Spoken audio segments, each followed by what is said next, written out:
না করে কৃষ্ণকে এক পলক দেখার জন্য ছোট্ট সেই যমুনার তীরে সখীগণের সাথে।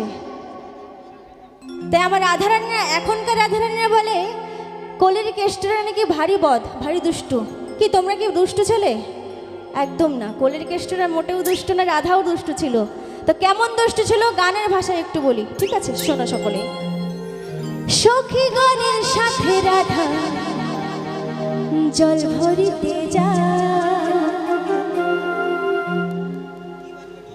কলসি খানা কাঁধে করে জল ভরিতে যায়। আর যাওয়ার বেলায় ওই টিপি টিপি কানুর পানি আর চোখে তাকায় রাধা জল ভরিতে